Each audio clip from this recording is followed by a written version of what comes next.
Se você soubesse o quanto é intenso no meu peito o amor que eu tenho por você e o que guardo aqui dentro. Se você voltasse sempre, se houvesse intimidade, certamente deixaria de implorar por outro amor. Na distância é tão difícil ser amigo de alguém. Olhe para mim, preciso lhe dizer que eu espero por você. Não me canso de esperar, a porta aberta eu vou deixar.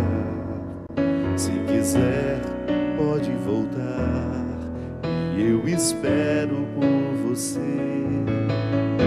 Não me canso de esperar, meu coração se alegrará quando você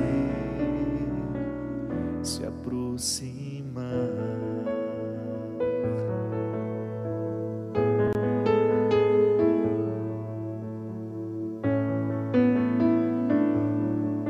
Se você se aproximasse do meu peito transpassado, se aos pés da cruz ficasse, saberia o que é o amor.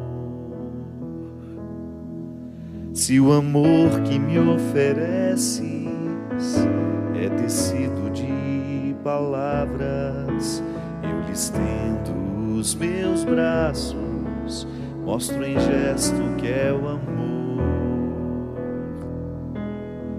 Na distância é tão difícil ser amigo de alguém. Olhe para mim, eu preciso lhe dizer que eu espero por você e não me canso de esperar. A porta aberta eu vou deixar. Se quiser, pode voltar, e eu espero por você. E não me canso de esperar, meu coração se alegrará quando você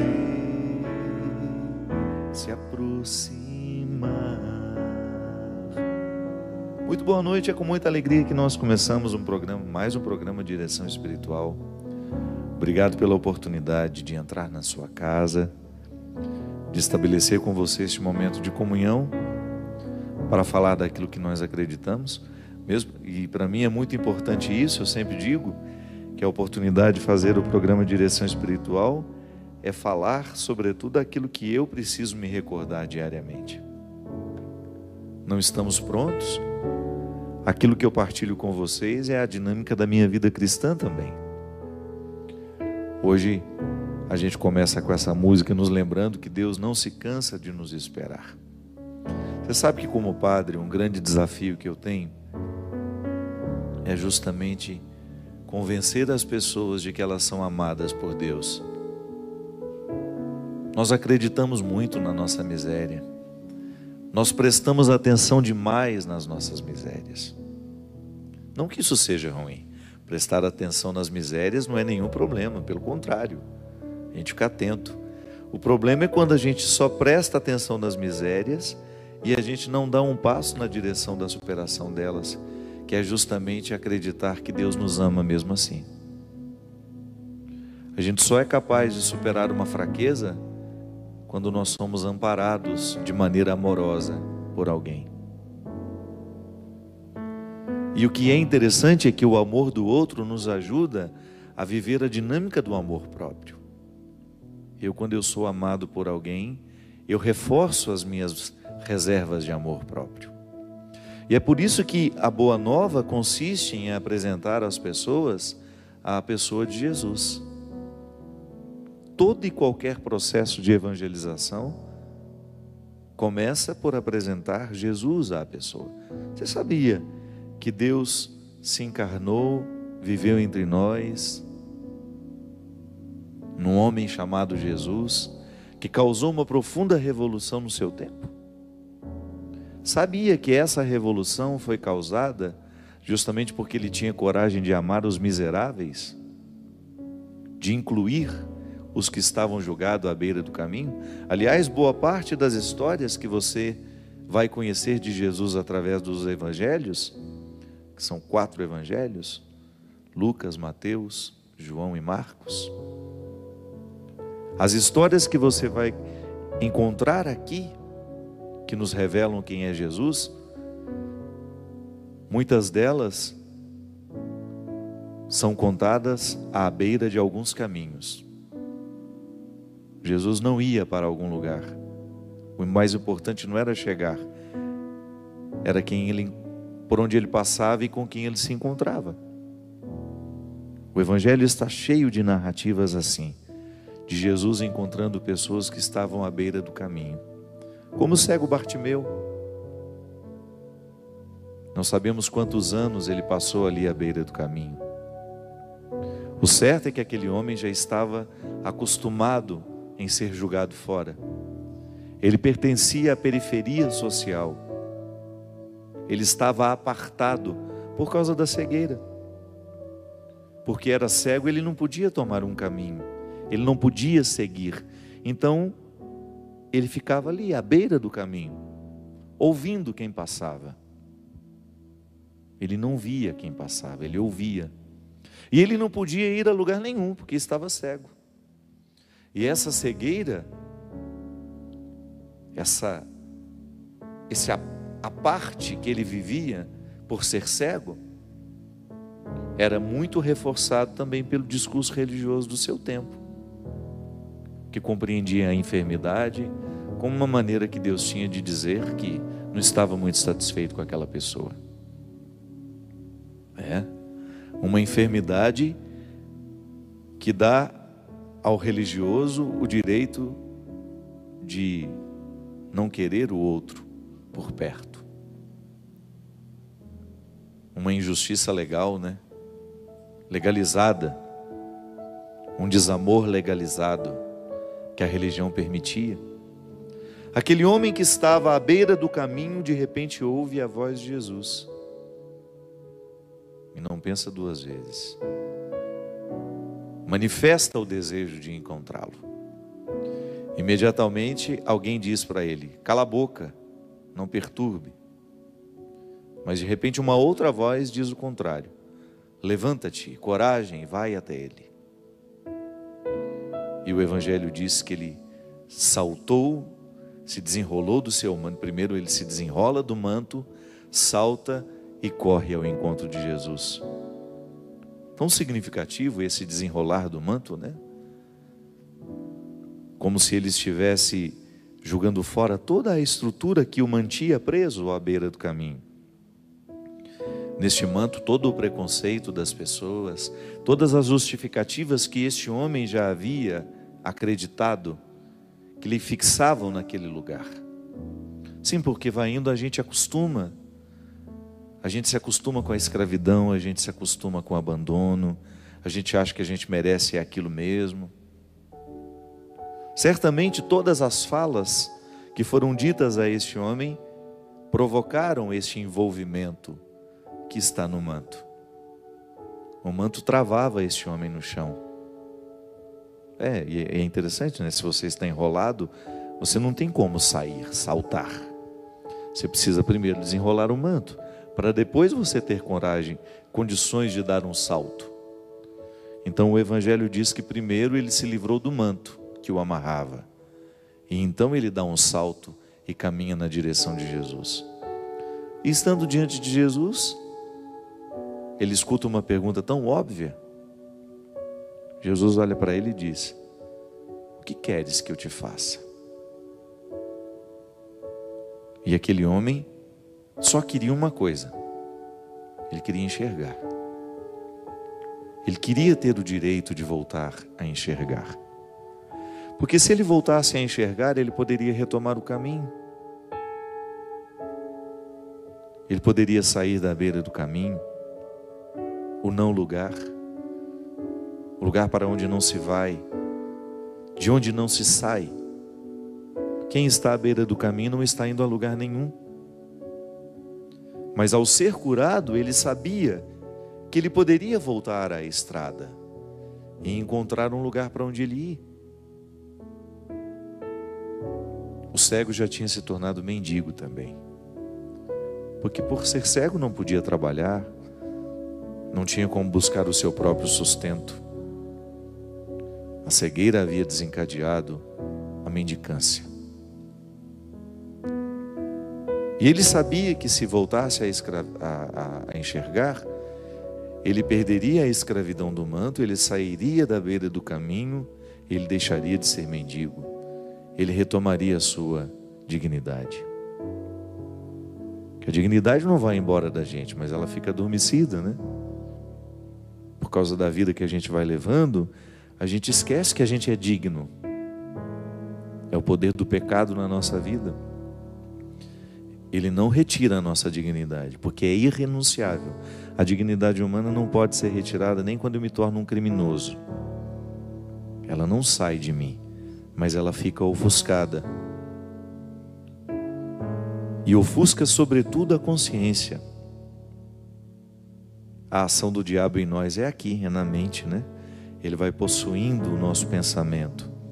E ele vai semeando a gente de pessimismos, de maldades que nós praticamos contra nós no primeiro momento. Autodesprezo, falta de amor. E quando a gente deixa de se amar, nós nos tornamos um território favorável à indignidade. Então, aquele homem estava esquecido de que era digno. Tantos anos amarrados naquele manto, tantos anos amarrado naquele manto, esqueceu-se de tudo que possuía como riqueza. E aquela palavra de Jesus para ele foi significativa demais. O que queres que eu te faça? E naquele momento então, Bartimeu, que eu veja, Senhor. E o que é mais interessante é que Bartimeu foi no essencial. Outro dia preguei um retiro sobre isso. Se Deus estivesse diante de mim e me perguntasse, Fábio, o que queres que eu te faça? Eu tenho tanto medo de dar a Deus a resposta errada. Sabe por quê? O nosso jeito de viver nos superficializa tanto que a gente costuma não ter acesso ao nosso querer mais profundo. A gente só conhece os quereres à flor da pele. A gente só conhece o que é superficial em nós. Eu quero isso. E de repente o isso que eu quero não corresponde às minhas necessidades fundamentais. Bartimeu, por exemplo, sabe que a única coisa que ele precisa é voltar a enxergar. Isso é essencial para ele, é fundamental. E ele não dispersa o pedido. Ele vai no fundamental. E então ele descobre que porque está pedindo um fundamental, aquilo que ele de fato precisa, Deus não lhe nega. Porque Deus não é um pai que fica fazendo o que os filhos pedem, as paixões, né? Ou os caprichos, não.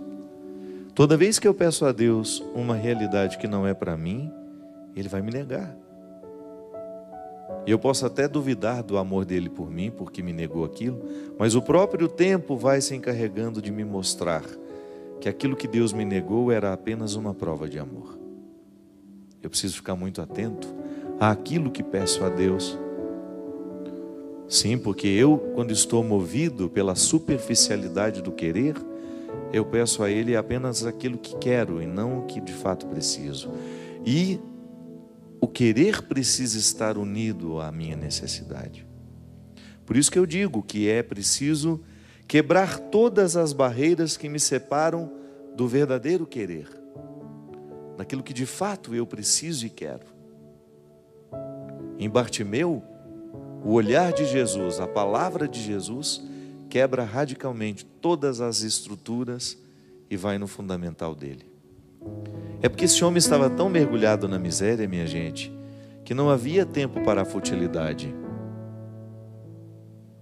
Ele não pediu para ficar rico, ele não pediu uma casa na praia, ele não pediu o supérfluo. Ele pediu só para voltar a enxergar. Porque se ele voltasse a enxergar, tudo lhe seria dado por acréscimo. Voltar a enxergar era o milagre original que poderia gerar muitos outros depois. Mas era a origem de tudo, ele precisava enxergar. Porque se ele voltasse a enxergar, ele teria condições de sair da beira do caminho. E aquele gesto amoroso de Jesus disse a ele justamente o que essa música diz a nós hoje: que Deus espera por nós, que Deus precisa nos dar aquilo que a gente quer, aquilo que a gente precisa, mas nós precisamos desenrolar o manto que muitas vezes nos impede de chegar até Ele, o manto que muitas vezes nos prende, que nos condiciona, que nos priva de dar o salto que vai nos colocar diante do Senhor.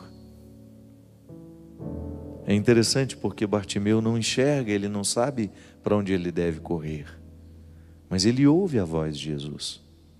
Ele não vê onde Jesus está, mas ele ouve. Tanto é que o Evangelho diz: ouvindo a voz de Jesus, o cego Bartimeu começou a gritar: Jesus, filho de Davi, tende piedade de mim. Em Bartimeu a fé chega pelo ouvido.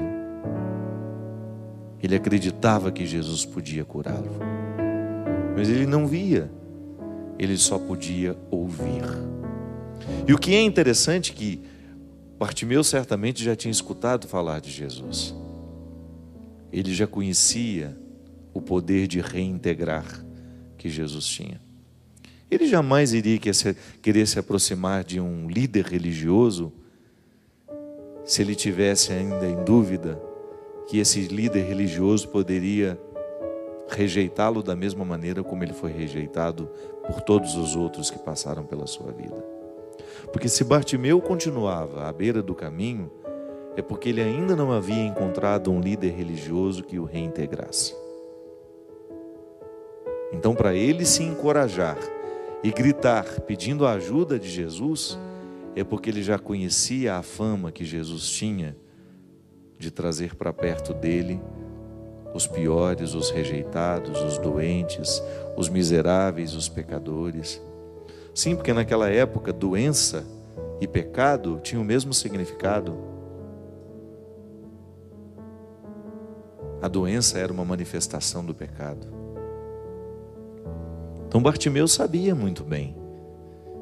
Quando ele escuta a voz de Jesus, ele sabia muito bem que ali estava alguém com quem ele poderia contar. Alguém que poderia fazer diferença na sua vida, que pudesse oferecer aquilo que ele precisava e que estava expressa no seu querer, porque ele queria o fundamental. O sofrimento já havia curado tanto Bartimeu que ele já estava prontinho para a cura física dos olhos. Certamente aquele tempo à beira do caminho que amarrou Bartimeu em um contexto de segregação, havia colocado no coração daquele homem todos os atributos necessários para ter coragem de dar aquele salto, desenrolar-se no manto, dar aquele salto e caminhar na direção de Jesus com o seu querer à flor da pele. o querer mais profundo manifestado à flor da pele. O querer mais profundo, fundamental, elementar, na ponta da língua. Que queres que eu te faça? Que eu veja, Senhor, sem titubear. Eu fico pensando, sabe, que muitas vezes nós não sabemos nem o que nós queremos. Ficamos sim à beira do caminho, ficamos amarrados nos nossos mantos, nas nossas segregações, na nossa falta de amor, mas isso não é o suficiente para nos amadurecer. Perdemos pessoas, perdemos estruturas, mas isso ainda não é o suficiente para nos amadurecer, para nos fazer chegar à consciência do que de fato queremos, para nos colocar no caminho do fundamental, sabe? Tenho medo de que o nosso sofrimento seja em vão e que ele só nos amargure, não nos amadureça, que ele não provoque a maturidade que provocou em Bartimeu, para colocá-lo com condições, capacidade de dizer ao Senhor o que ele de fato queria. Tenho vergonha às vezes da oração que faço a Deus, do que peço, porque não corresponde à minha necessidade. Corresponde às vezes aos meus caprichos, às minhas paixões vãs, quando na verdade eu preciso saltar para estar diante do Senhor e pedir a Ele o que eu quero, mas o querer mais profundo que está ligado àquilo que eu necessito. Então, há duas formas de responder. Senhor, o que queres? Desculpe-me. O que queres que eu te faça? O Senhor me pergunta. Eu posso responder a Ele a partir de um querer superficial que não corresponde ao que eu disse, ao que eu preciso, ou eu posso responder a partir de um querer que já está à flor da pele, porque já foi muito metabolizado, compreendido, fruto do sofrimento, da luta, da maturidade, que me traz isso na ponta da língua. Senhor, que eu veja. E neste veja, nós colocamos todas as necessidades do nosso coração, para a gente se tornar uma pessoa melhor. Que eu seja fiel, Senhor. Que eu seja verdadeiro. Que eu seja justo. Que eu deixe de ser ciumento, possessivo. Que eu deixe a mentira. Que eu deixe o apego. Que eu me liberte de tudo aquilo que me priva de ser quem eu posso ser. De todas as realidades que me colocam à beira do caminho. Que eu me liberte, Senhor, da minha infantilidade, da minha maldade, da minha crueldade.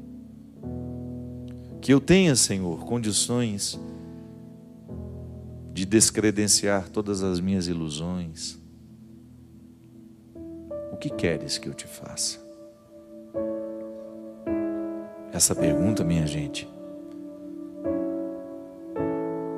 saber responder a ela faz toda a diferença na nossa oração. Porque Deus continua falando conosco através de Jesus, da mesma forma como falou com Bartimeu, de maneira muito humana. Por isso o mistério da encarnação continua agindo em nós, porque ele é humano, uma linguagem humana escrita aqui na Sagrada Escritura. Eu tenho contato com o Verbo encarnado aqui. Deus encontrando um outro homem, da mesma maneira como um amigo encontra outro amigo. Nós não estamos falando de uma voz que veio do céu. Não, nós estamos falando de um homem que se interessa por alguém que está jogado no chão. Nós estamos falando de um Deus encarnado que está falando com voz humana, olhando com olhar humano, socorrendo com braços humanos. É esse Deus encarnado que me fala também da mesma forma, com os mesmos recursos humanos. Embora seja uma letra sagrada, né? Uma história santa, mas os elementos que constituem essa história são todos humanos, para que a gente tenha condições de compreender que o que aconteceu com Bartimeu acontece comigo, com você. Que nós também temos às beiras dos nossos caminhos De vez em quando nós também estamos às beiras. De vez em quando nós estamos julgados, cegos, sem saber para onde ir, privados do essencial e até mesmo sem condições de dizer a Deus o que a gente quer. Tamanha a nossa confusão mental, afetiva, psíquica, espiritual, tamanha a desordem da nossa vida, tamanha a nossa falta de autoconhecimento, o nosso despreparo para ser quem a gente é, e a nossa incapacidade de dizer a Deus o que nós queremos. Se hoje lhe fosse dada a oportunidade de estar diante de Jesus, da mesma forma como Bartimeu esteve, e se o Senhor perguntasse a você, da mesma forma como que perguntou a Bartimeu, o que queres que eu te faça? O que tu responderias para ele? Nós vamos para um rápido intervalo e a gente volta já já com o programa Direção Espiritual. Estamos de volta com o programa Direção Espiritual. Muito obrigado pela sua companhia, muito obrigado pela sua indicação. Você que nos anuncia, o programa Direção Espiritual vai se tornando muito conhecido através de pessoas que, ao conhecerem, vão comunicando outras. E até mesmo a Canção Nova vai se tornando muito conhecida assim. Nós falamos no primeiro bloco da necessidade que nós temos de amadurecer a nossa personalidade. É claro que a gente não corre atrás de sofrimento não, mas como ele já existe e ele faz parte do processo humano, a compreensão do próprio sofrimento nos ajuda muito a superar as barreiras da infantilidade. E nós temos este livro aqui, Quando o Sofrimento Bater à Sua Porta, que é uma obra escrita por mim, justamente refletindo sobre o poder pedagógico que o sofrimento tem na nossa vida. Então, se você está passando por um momento difícil, se você conhece alguém que está necessitando de uma leitura, que às vezes as pessoas me perguntam, padre, o que o senhor me recomenda dos livros do Senhor? Já tenho quase 20 livros escritos, né? Muita gente pergunta o que eu posso dar de presente a fulana de tal, que perdeu um filho, que está passando um momento difícil. Eu sempre gosto de recomendar o livro Quando o Sofrimento Bater à Sua Porta. E além de você ter uma leitura que vai lhe ajudar a crescer espiritualmente, você ajuda a manter essa obra. A Canção Nova, além das doações, ela sobrevive da venda dos produtos que evangelizam. O departamento audiovisual daqui, que chama-se Davi, é responsável pela distribuição. Então, se você ligar 0 operadora 12 3186 2600, você pode fazer o pedido deste livro e recebe na sua casa. Ou então, nas livrarias de todo o Brasil, o livro Quando o Sofrimento Bater à Sua Porta está à disposição. Boa noite, seu Cristian. Não te cumprimentei, né? Como é que você sabe que é 3 vezes? Você é devoto dela ou não? A capelinha vai na sua casa. Por que será que eu falo 1000 vezes admirável? Tem alguma expressão? A minha portuguesinha ali falou que não tem problema, pode falar que é. Você conhece lá, não? O santuário dela na Alemanha? Pois é, uma viagem além de mística, de muito especial, belíssima. A Polônia é um dos lugares mais bonitos que eu conheci na minha vida. Estivemos lá há 2 anos. Que lugar bonito. A cidade, então, onde nasceu João Paulo II, lugar onde ele foi bispo, enfim, um lugar muito especial. E um dos territórios mais católicos do mundo, né? Nós vamos atender aqui as pessoas que nos escrevem, que estão entrando em contato conosco através do e-mail. São muitos, e são muitos pedidos de aconselhamento, e nem sempre a gente consegue, porque o padre fala muito, né? Ele responde pouco e fala muito, mas é o formato que a gente faz. A Canção Nova tem muitos programas com Pergunte e Responderemos, com um jogo rápido de pergunta e resposta. Aqui no programa de Direção Espiritual a gente prefere a reflexão mais demorada, com menos perguntas. Padre Fábio, tenho uma dúvida. Para São Paulo, Adão personifica a humanidade caída e Cristo personifica a humanidade redimida.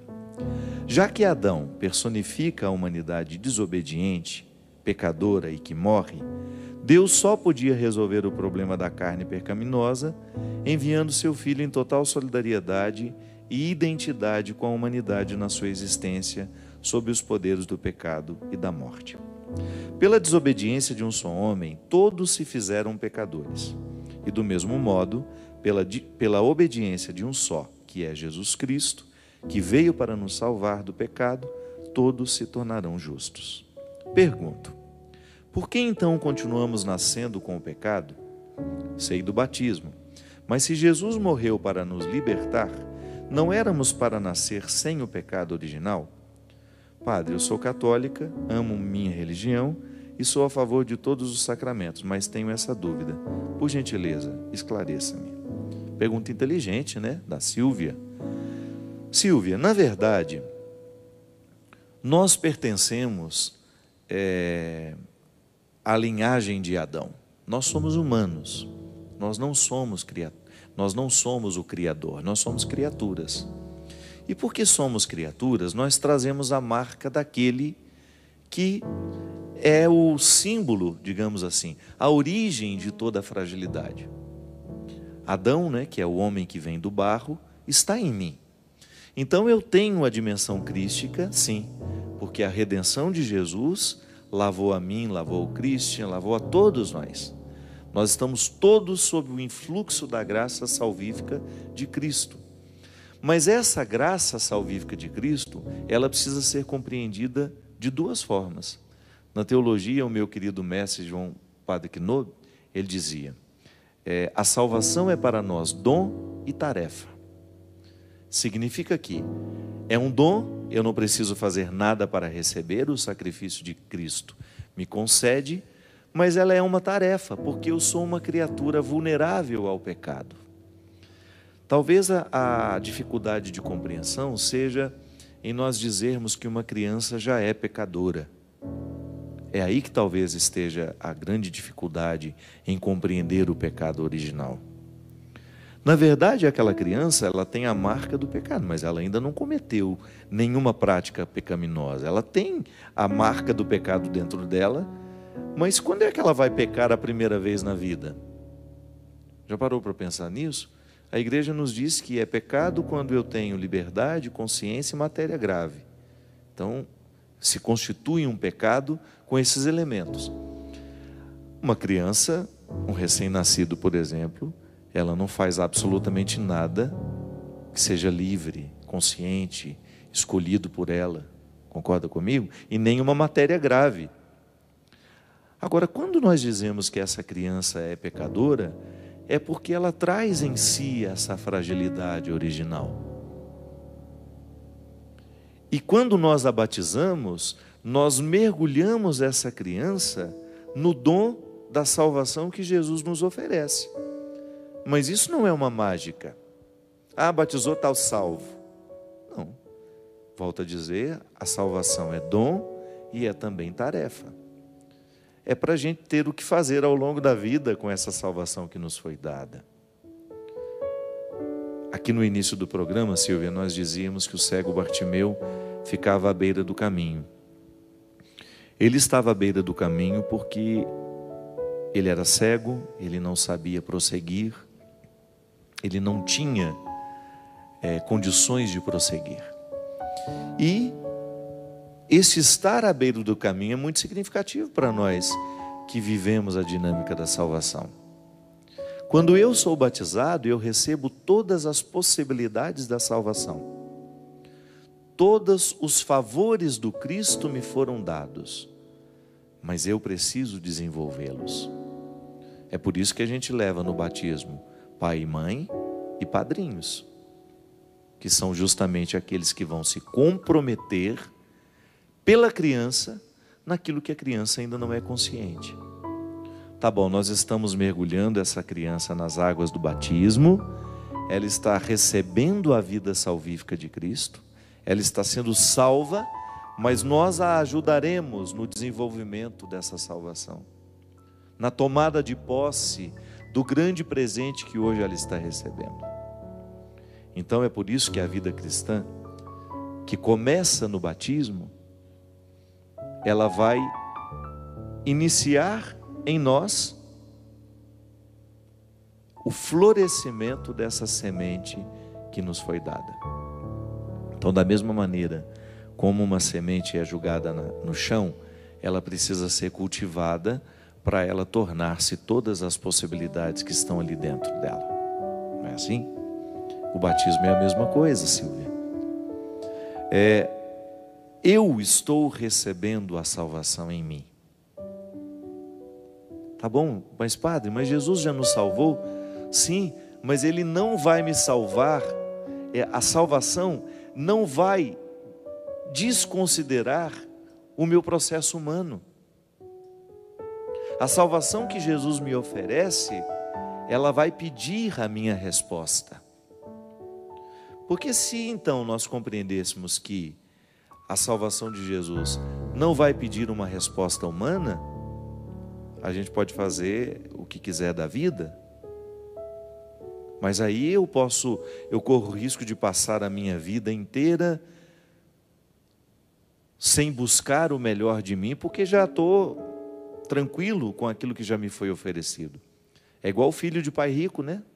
Que não aprende a trabalhar porque confia na riqueza do pai.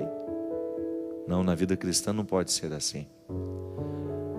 Eu sou rico, mas eu aprendo a trabalhar. Eu já possuo a salvação e eu vou desenvolvê-la através do meu esforço, da minha luta. E é interessante porque aí você poderia dizer, mas então é o nosso esforço que nos salva. Ele ajuda, mas o movimento primeiro, anterior, é de Deus. Santo Agostinho dizia que até para eu me reconhecer pecador, eu já tenho que estar sob o influxo da graça. Então Deus vem antes de tudo, e até para eu me converter, eu preciso já estar munido da sua coragem, do seu favor. E isso que é interessante. Cada vez que eu consigo vencer uma dimensão pecaminosa do meu jeito de ser, da minha personalidade, eu estou atualizando a salvação de Cristo na minha vida. Sabe, é como se eu estendesse os braços e dissesse, opa, isso aqui me pertence. E é o esforço de estender o braço. A nossa fé é operante, isto é, ela nos coloca em ação. Eu creio na salvação e vivencio a dinâmica da salvação nos meus dias. Eu não cruzo os braços esperando pela salvação. Eu vou trabalhar no meu dia a dia. Eu vou lutar por uma vida virtuosa. Vou lutar diariamente para que o dom que me foi dado se manifeste. E o que é interessante, minha gente, é que a igreja nos ensina as duas dimensões da salvação. Nós falamos de uma salvação escatológica, isto é, após a minha morte, após a sua morte. Nós acreditamos na eternidade e acreditamos que essa nossa parceria com Deus, claro que tem sempre a primazia dele, a ação primeira é sempre dele, a ação primeira e última é dele. Essa ação nos qualifica, nos dá o direito de viver a eternidade, de desfrutar a eternidade. Mas a gente também tem que pensar na dimensão histórica da salvação. Quando eu opto pelo Evangelho, eu qualifico a minha vida aqui na terra. Eu tenho muito mais condições de ser feliz por causa do Evangelho do que se não tivesse. Então, é uma experiência de salvação acreditar em Jesus, porque Jesus só me pede coisa boa. Ele me salva da minha miséria quando eu penso como Ele pensa. Sabe? Isso é muito interessante. Eu tenho muito medo de um discurso religioso que nos faça desejar a eternidade sem pensar na satisfação de ser quem a gente é aqui hoje. Eu não posso fazer um discurso alienante que só prepare as pessoas para a vida após a morte. Não. Eu acho que isso é até uma consequência natural de uma vida bem vivida aqui. Preciso recrutar todas as qualidades da minha personalidade. Preciso vencer todos os obstáculos que são próprios do meu temperamento. Porque a salvação, ela vai se manifestar de maneira diferente, de acordo com a história de cada um de nós. Tem gente que tem mais facilidade de ser generoso, está no DNA dela. E quando eu falo DNA, não estou falando só da genética, não. Cresceu num ambiente solidário, cresceu aprendendo a ser solidário, teve uma educação boa para esse aspecto, motivada, teve bons exemplos dentro de casa. Há pessoas que não, há pessoas que nascem num contexto onde a generosidade é escassa. É claro que essa pessoa vai ter muito mais dificuldade de tornar-se generosa do que aquela que começou desde cedo a ter lições de generosidade ao seu lado. Isso é o DNA que eu falo, né? As influências que nós tivemos, as pessoas que tiveram autoridade sobre nós, tudo isso influencia na nossa capacidade de adquirir e desenvolver virtudes. Então o Christian, ele tem a luta pessoal dele ali para ser cristão, e essa luta do Christian é diferente da minha, porque nós somos duas pessoas diferentes. Pode ser que o Christian tenha muita mais facilidade do que eu de vencer os defeitos, por causa da história. E é por isso que é interessante que Deus conta tudo isso. Deus é justo, Deus é misericordioso, Deus é amoroso. Deus enxerga aquilo que nós não enxergamos. E por isso que é tão perigoso a gente ficar dizendo: você está salvo, você está condenado, por causa do estilo de vida que a gente consegue ver. Quem garante que aquele estilo de vida ali, que aquela pessoa está vivendo, é o máximo que ela conseguiu? Quem nos garante que aquela pessoa teria condições de ir além do que já foi? Porque faltou instrumental humano ao redor. Tantos criminosos se tornaram criminosos justamente porque lhes faltaram oportunidades de serem melhores. É por isso que a gente tem que travar a nossa língua para os julgamentos, viu? O mistério humano é muito mais profundo do que nós imaginamos. A coisa mais fácil que tem é a gente olhar para o outro e fazer um julgamento dele. Mas a gente não sabe o que o levou a ser daquela forma. Os condicionamentos sociais e até mesmo os determinismos genéticos. Sim, nós temos algumas determinações genéticas. Pessoas que têm uma facilidade à violência, porque geneticamente trazem isso. A ciência já consegue falar disso, já consegue nos explicar isso. E o discurso religioso não pode desconsiderar as descobertas científicas acerca do ser humano. Nós fazemos um discurso para humanos, nós estamos fazendo um discurso sobre nós. Se esse discurso religioso não considera as questões humanas, ele é alienante, ele é desnecessário. E o pior, ele se torna desacreditado. Então eu, por exemplo, para eu me tornar cristão, Silvia, eu posso ter desafios diferentes dos seus. Porque nós somos duas pessoas diferentes. Pode ser que você tenha condicionamentos que eu não tenho, pode ser que eu tenha condicionamentos que você não tem. E é por isso que eu preciso ter paciência com você e você comigo. É por isso que eu preciso lhe respeitar e você me respeitar. Agora, o nosso respeito será sempre motivador. Eu, como cristão, sendo seu irmão, que nunca lhe vi, e sendo padre para você nessa noite que você me dá o prazer de ser, ao dividir comigo uma dúvida sua, eu ter a oportunidade de entrar aí na sua mente, no seu coração, e lhe falar alguma coisa sobre o pecado original e você de repente colocar credibilidade naquilo que eu estou lhe dizendo, nós nos auxiliamos nas conquistas da salvação. O programa de direção espiritual mesmo nós comemoramos aqui há pouco tempo 10 anos. São 10 anos promovendo a salvação na vida das pessoas através da reflexão. E nós acreditamos nisso mesmo. Nós temos muitos defeitos. Mas Deus ultrapassa todos eles e age de maneira poderosa na vida de quem nos assiste. Quantas pessoas foram libertadas enquanto assistiam o programa de direção espiritual de situações pecaminosas, de condutas pecaminosas, de pensamentos pecaminosos. Então ali, aquele pecado original que está em mim, que está em você, em todos nós, ele perde a sua força porque houve uma ação salvífica em nome de Jesus. Então a gente recruta todas as forças do Cristo e atualiza em nós. Não é fantástico, Silvio? Aí a gente modifica essa visão pessimista que às vezes a gente tem de nós mesmos. A gente precisa pensar que Deus não perde a oportunidade. Toda e qualquer oportunidade que Ele tem na nossa vida, Ele nos arranca da beira do caminho, porque Ele nos quer caminhando. Ele nos quer desbravando horizontes, construindo um futuro feliz.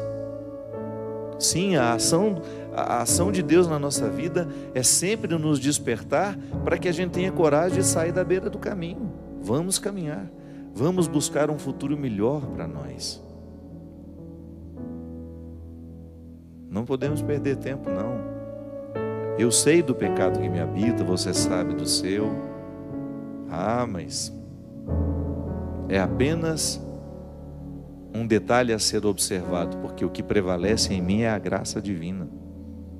E essa é a partir do filtro dessa graça que eu olho para o meu pecado. É por isso que eu não me desanimo, porque o dia que eu começar a olhar para mim através do filtro do pecado, eu vou me tornar uma pessoa pessimista. A partir do momento que eu olhar para o outro com o filtro do pecado, eu vou me tornar uma pessoa preconceituosa, eu vou me achar melhor que ela. Agora, se eu coloco o filtro da graça de Deus, da ação salvífica de Jesus, eu começo a ter uma visão diferente da minha miséria. Eu começo a ter uma visão diferente da miséria do outro. Eu vou me sentir muito mais desejoso de colaborar do que prejudicar. Porque eu sei que a mesma fraqueza que está em mim está ali.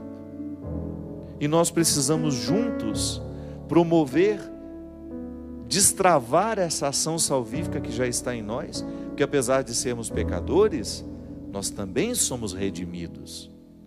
Somos novas criaturas, como dizia São Paulo. Fazemos novas todas as coisas. Sim, porque se Deus faz novas todas as coisas, eu também tenho este poder, porque foi Jesus que me disse, através dos discípulos, é claro. Eu me coloco lá naquele grupo.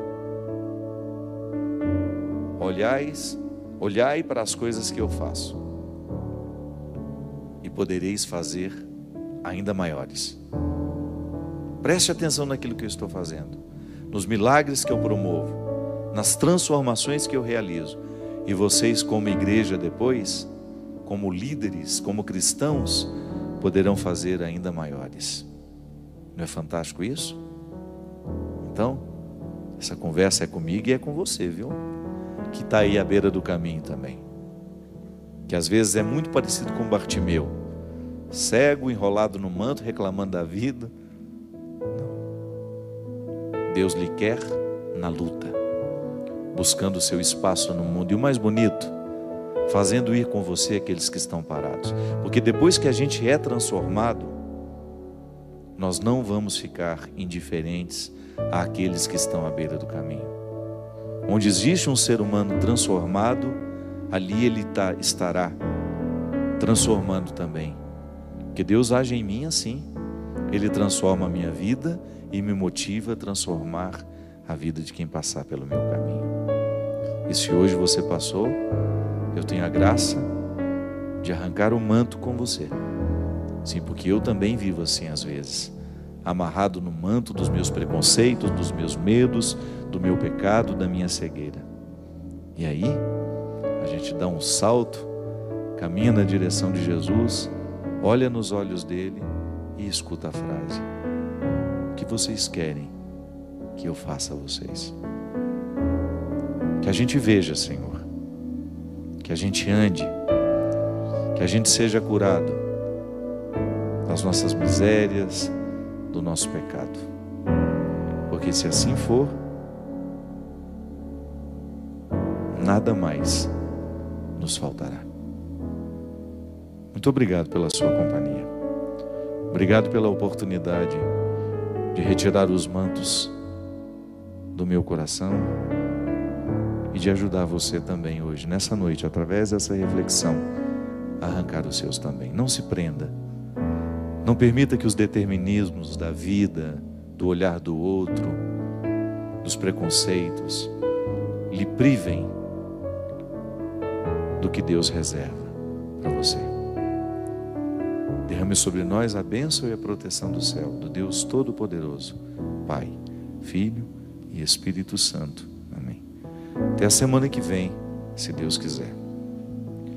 Na distância é tão difícil ser amigo de alguém. Olhe para mim,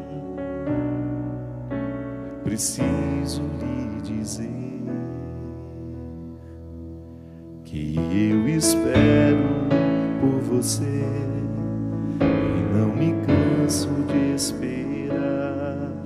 A porta aberta eu vou deixar, se quiser pode voltar.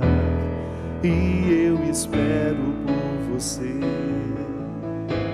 não me canso de esperar. Meu coração se alegrará quando você se aproximar.